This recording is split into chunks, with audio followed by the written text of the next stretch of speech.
Okay, so I welcome everyone to another session of Bhagavad Gita as it is. We are studying the important verses of Sri Bhagavad Gita and understanding what they mean and trying to apply it in our day-to-day lives. So we can start with the prayers together.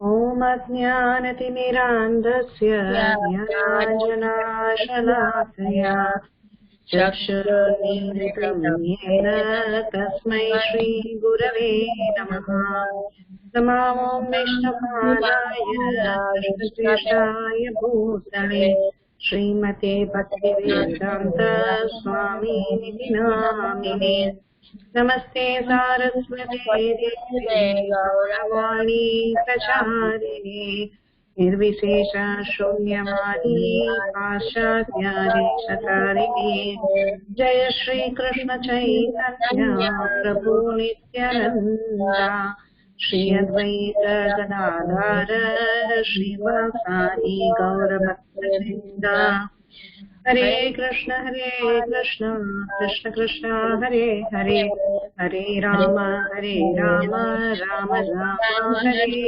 Hare. Very good. So we can take turns and try to chant the verses that you have learned recently. Krishna Chaitanya. Yes, Krishna Chaitanya. Antavattu phalam tesham tadbhavantyalpamedasham devan yujoyanti madbhakta yanti mamapi. Very nice, very nice. Good job. Who would like to go? Hare Krishna, Mataji. Yes, go ahead. May I do 7.8, Mataji? Yes, you can. Yes. Okay. Actually, never mind. I'll do 7.19. Okay. Vahanam janmanam ante jnanavan mam prapatyate vasudeva sarvamiti sahamatma sadurlabha. Very good, Astra. Very nice. जन्म कर्म च मेरो जन्म कर्म च वेदे एवं यो जन्म कर्म माली रिपीट जन्म कर्म च मे यो वेति तत्त्वतः तत्त्वादेहं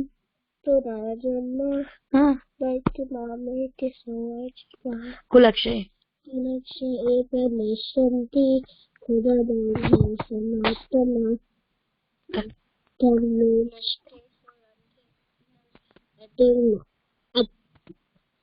अधर्मो अधर्मो भवत्. So thank you, Mataji.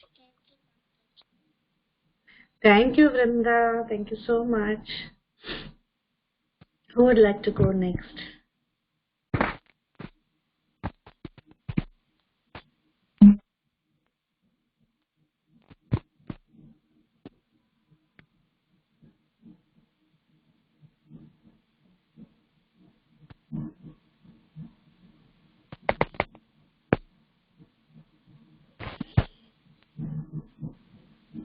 Hare Krishna, who would like to go next?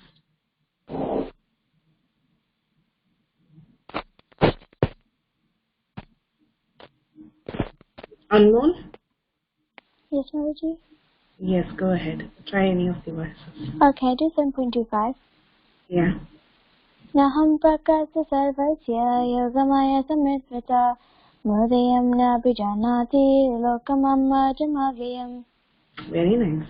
Good. Very nice, Anmol. Saivedas?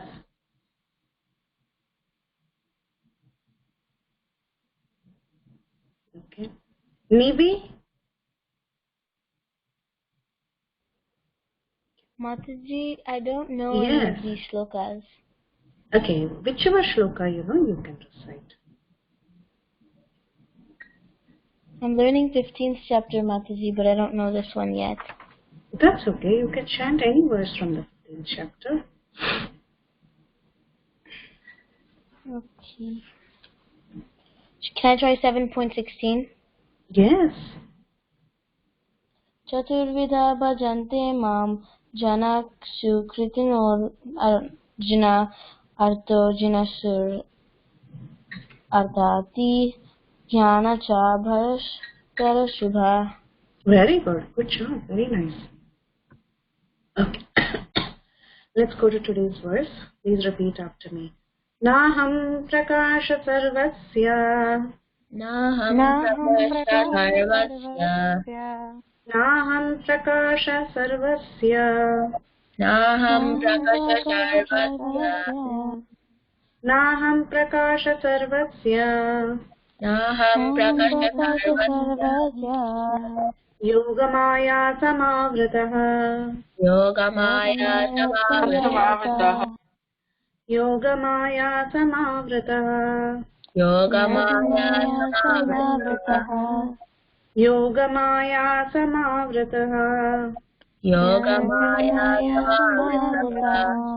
Mudoyam manabhijanati. Mudoyam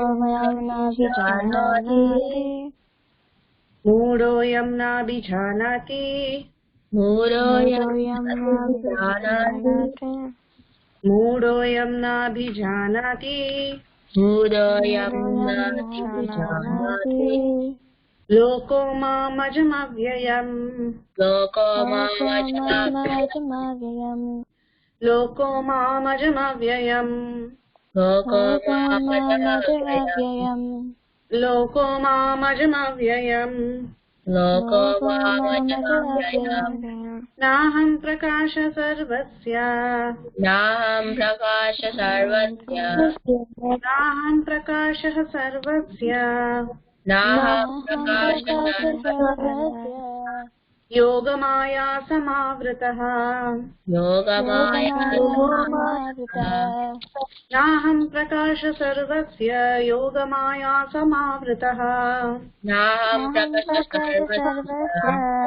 Yogamaya samavritah. Mudoyam nabhijanati. Loko mamajamavyayam. Mudoyam nabhijanati. Loko mamajamavyayam. Mudoyam nabhijanati. Loko mamajamavyayam.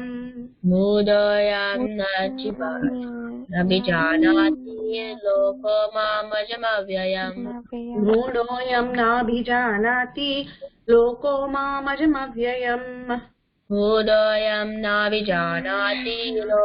mamajamavyayam. Very good. Who's Muda? Foolish. What is the meaning of Aja?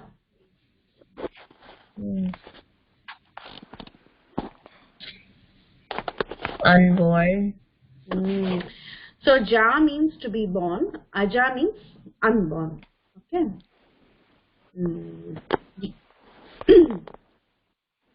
Okay. Let's see the translation. I am never manifest to the foolish and unintelligent. I am never manifest to the foolish and unintelligent. For them I am covered by my internal potency. For them I am covered by my internal potency. And therefore they do not know I am unborn and infallible. And therefore they do not know that I am unborn and unfallible. Infallible. Infallible. So, what is the meaning of infallible? It means Mataji. What's the meaning of infallible? Does it mean like someone is uncomparable? Or like undescribable? You can't make mistakes. Yes, you cannot do mistakes. Yes, one who never fails, one who never has faults. These words are equivalent to saying infallible. No faults, yeah, who never fails, all these are infallible. Very nice. Okay. So in our previous class, we saw about demigods. Demigods are like the body parts of the Supreme Lord, and those who worship demigods go to the planet of demigods, but those who worship the Supreme Lord return to the planet of the Supreme Lord and they never come back again. So that is what we saw in our previous class. Now in this verse, we see the first part of the verses, I am never manifest to the foolish and unintelligent. Here Krishna is telling about how he manifests himself and whether people are able to realize who he is or people are getting fooled and they are thinking that he's an ordinary person. So that is what Krishna is trying to tell in this verse. So in the beginning he says, I am never manifest to the foolish and unintelligent. So basically Krishna is not manifest to everyone all the time. Okay, so Krishna is compared to the sun. Now let me ask you a question. When do you think that you cannot see the sun? When is the time that you do not see the sun? Cloudy nighttime. Yes. At night. Night, yes. Cloudy time, yes. Anything else? Foggy. Foggy time. Yes, correct. So when there is fog, when there is clouds, the sun gets covered temporarily, though the sun rays are there during the daytime, I'm telling. So when there are clouds, what happens? The sun gets covered during the daytime. During nighttime, the sun is in a different place, so you're not able to see the sun because of the rotation of the earth. You're not able to see the sun. And when there is too much fog in the sky, you're not able to see the sun. So there are many instances when the sun is not seen. So the sun may not be obviously manifest to everyone all the time. Okay, so similarly, Krishna, though he comes down to this world, not many people understand his identity. Okay? Now, here you see in this second part of the verse, it says, Yoga Maya Samavrataha. Why is it so? Why is Krishna not manifest the same way all the time? That is because Krishna decides to cover himself by his Yogamaya potency. Okay, just like we saw the example of a cloud. So when the cloud is covering the sun appears to not be present in front of our eyes. We don't see the sun disk in front of our eyes, though we are able to see some rays, okay, because the cloud has come and it has covered. Okay, now when the cloud has come and covered the sun like that, now you tell me whether the sun is really present or it is completely absent. It's not absent, it's just covered. It is just covered. So basically our perception of seeing the sun is covered. That's correct, right? The sun itself doesn't vanish. It is our perception. What we are trying to see is that we are not able to see the sun disk. So our vision is covered. Right? Is that correct? Yes, Mataji. Yeah. So basically it's our vision that gets covered when the cloud comes on top. But the sun itself is so much far beyond the clouds. So the cloud cannot really go and cover the sun. Okay? So it's not possible. But what is covered?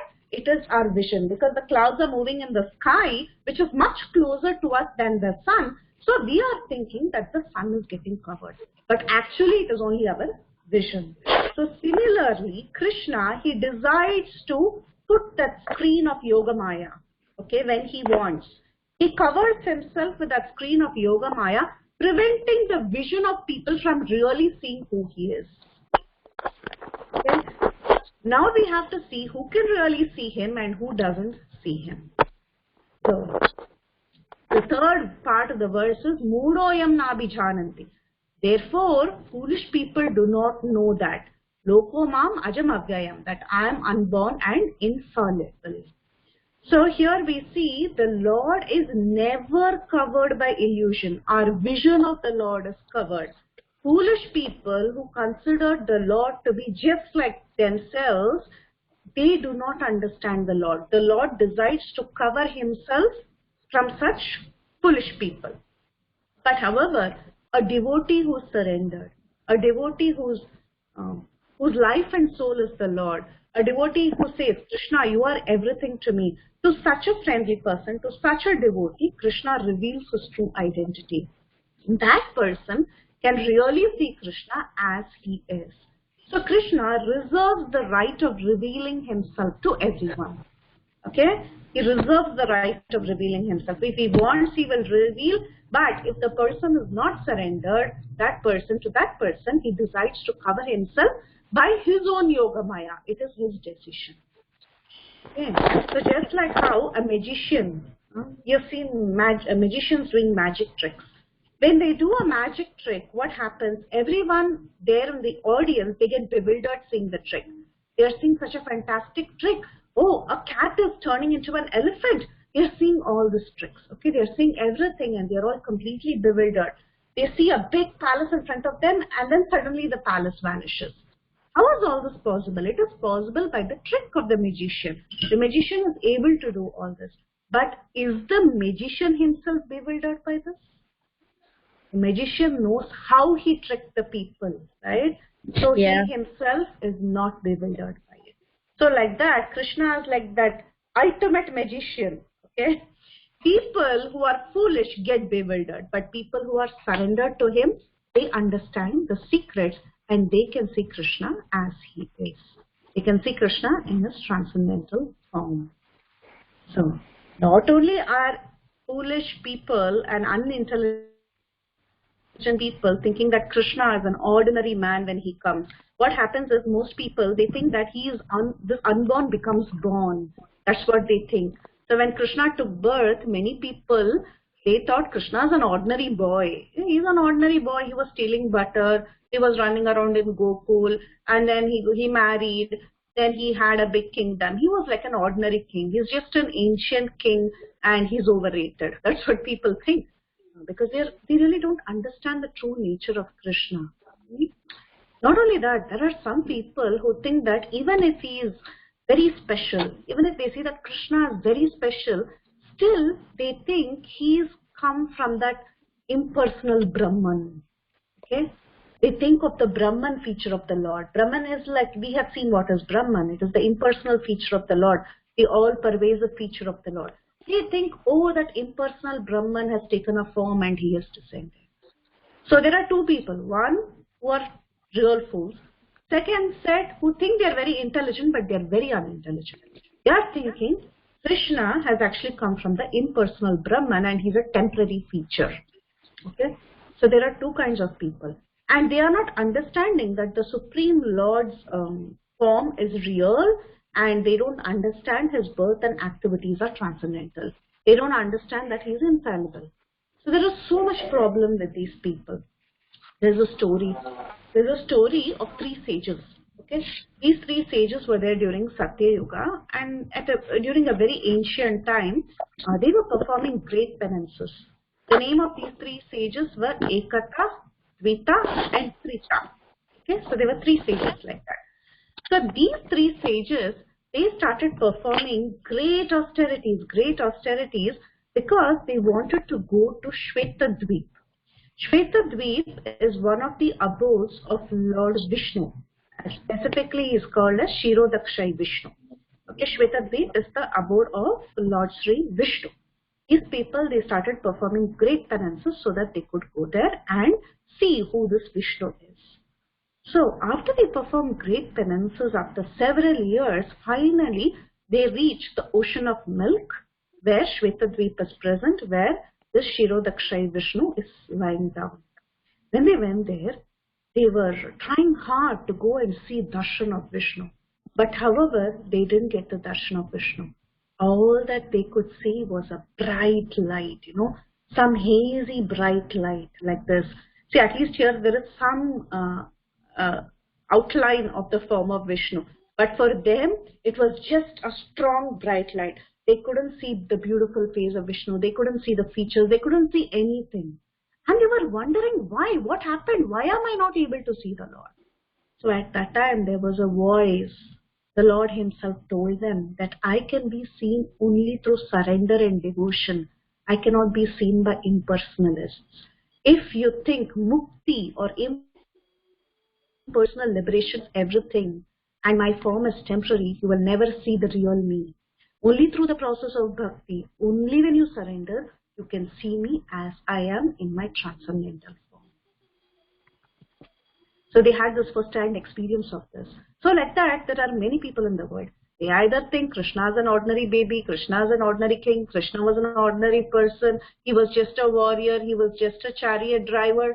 No, he was transcendental. Even in the battlefield of Kurukshetra, we all know Krishna was transcendental. He was looking like a 16-year-old. So tell me, have you seen any picture of Krishna where he looks like an old man? Anyone has seen? Never. He's always 16. Do you know his age when the Kurukshetra war was happening?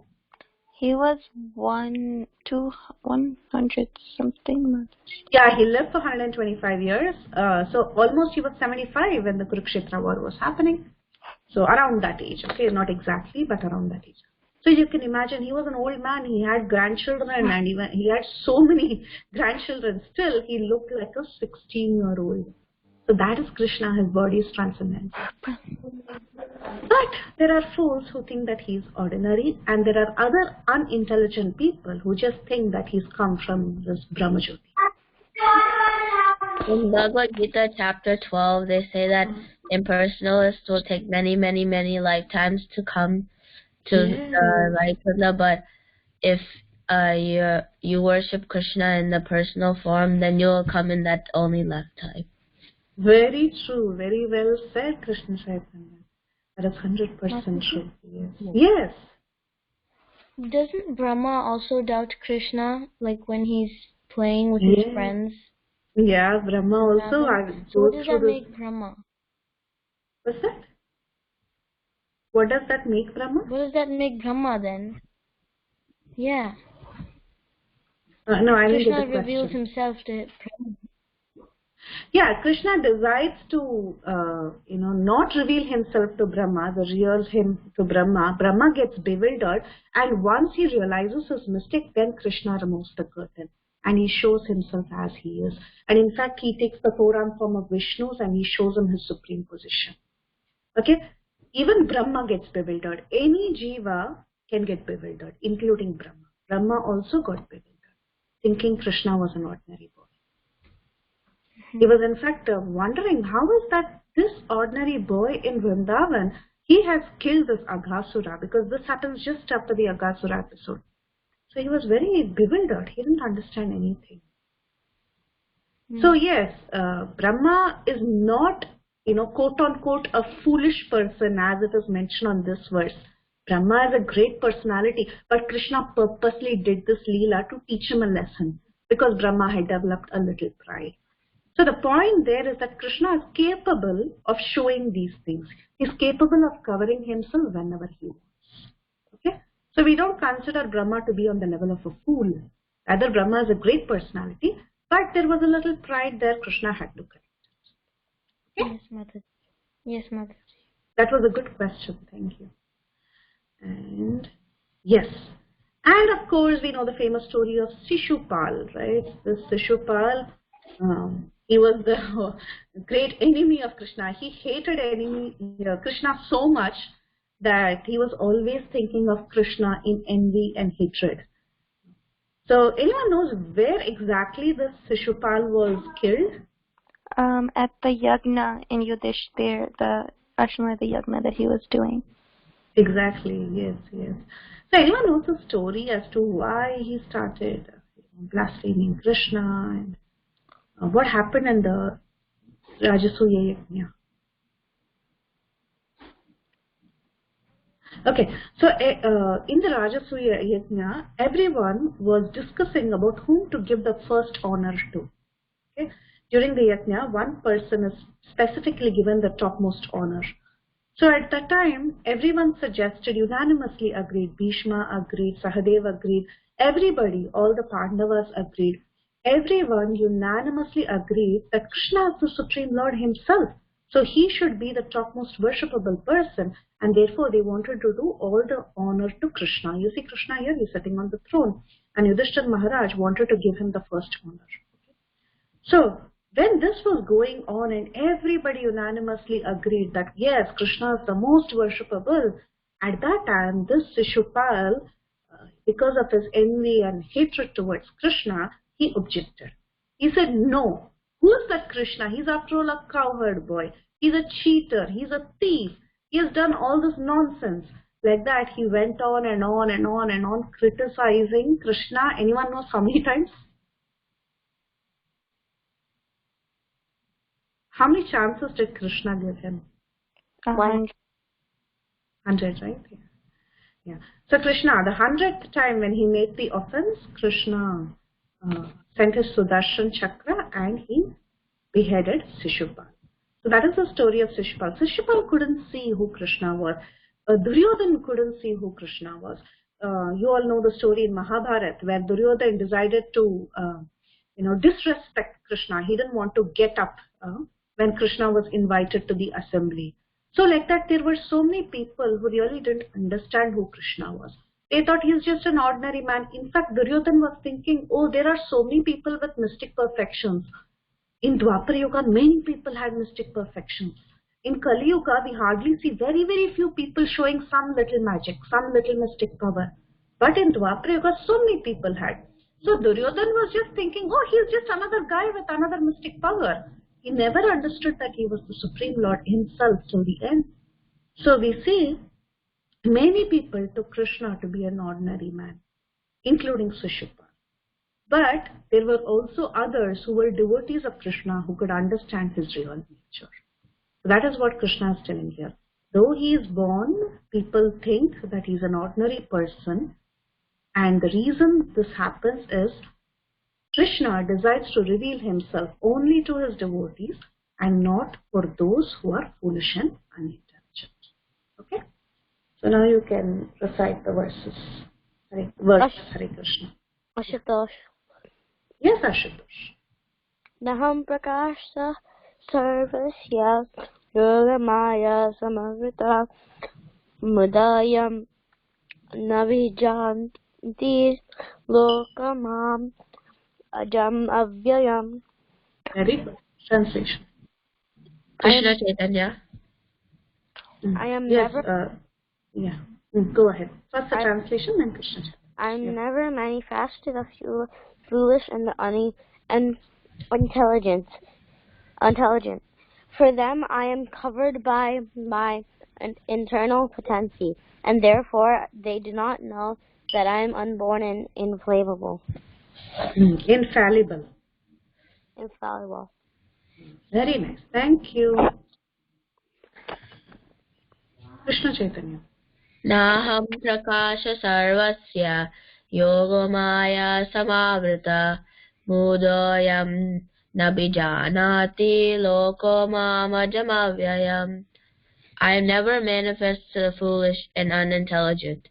For them I am covered by my internal potency, and therefore they do not know that I am unborn and infallible. Very good. Hare Krishna Mataji Sastra. Yes, Sastra. Naham prakasa sarvasya yogamaya samamvrita modoyam nabijanati loko mamajamavyayam. I am never manifest to the foolish and unintelligent. For them I am covered by my eternal potency, and therefore they do not know that I am unborn and infallible. Thank you. Very good. Krishna Mataji, can I go? Yes, go ahead.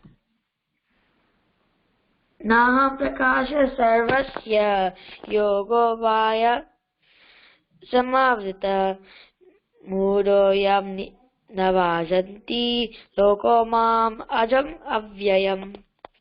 Translation. I never manifest to the foolish and unintelligent. For them I am covered by my internal potency, and therefore they do not know that I am unborn and infallible. Very good. Good job, Sayadav. Who wants to go next? Can I try Mataji? Yes. Naham prakasha sarvasya yogamaya samavrita mudoyam nabijananti loko mamajam avyayam. I am never manifest to the foolish and unintelligent.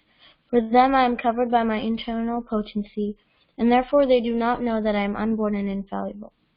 Very good. Hare Krishna Mataji, can I go? Yes, Anmol. Naham prakasa sarvasya yogamaya samavita modayam nabijanati lokamamajamavyayam. I am never manifest to the foolish and unintelligent. For them I am covered by my internal potency, and therefore they do not know that I am unborn and infallible. Very good.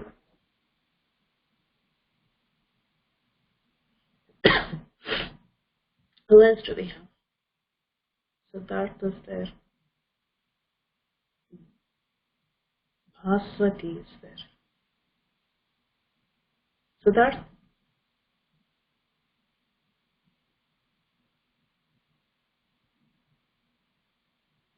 Okay. Anyone else?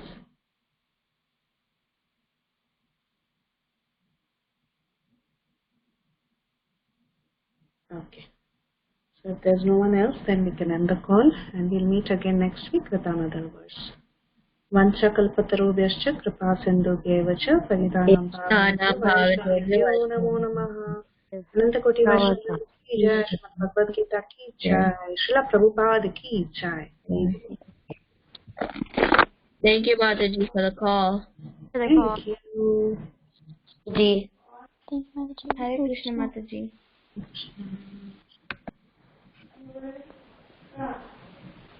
Why are you